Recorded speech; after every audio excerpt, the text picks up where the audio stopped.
大家好，欢迎来到农村美食课堂。本期视频主要讲解玉米风味火腿肠的商业制作方法。要想吃到好吃又美味的玉米火腿肠，正确的制作方法是最重要的。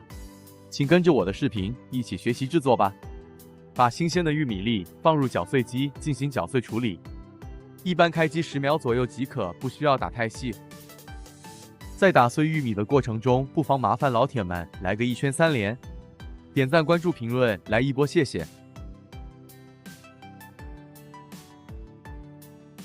打好的玉米倒入盆中备用。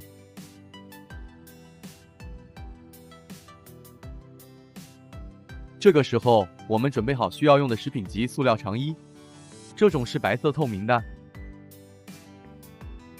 还有一种是红色不透明的，也可以用羊肠衣代替。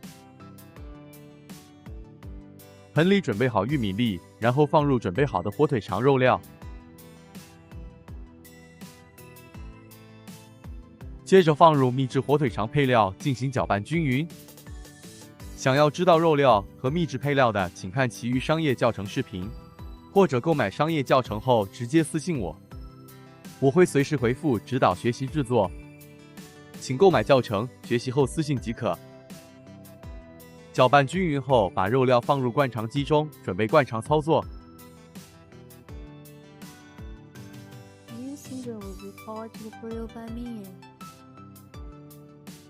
接着把准备好的肠衣套进灌肠管中，进行灌肠操作。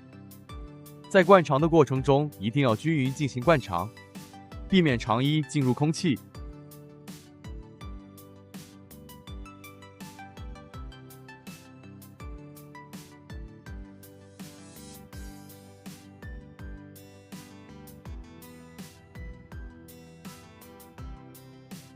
灌好肠后，用扎线机或者手工把灌好的火腿肠进行扎线，把火腿肠扎成每一节10到15厘米左右。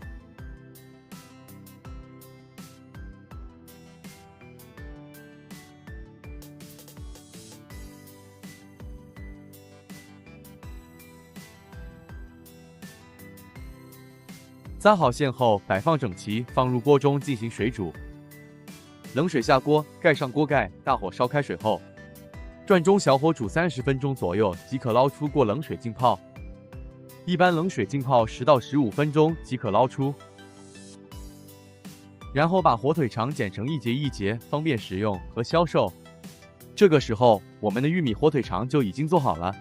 本期视频就讲解到这里了，我们下期视频再见。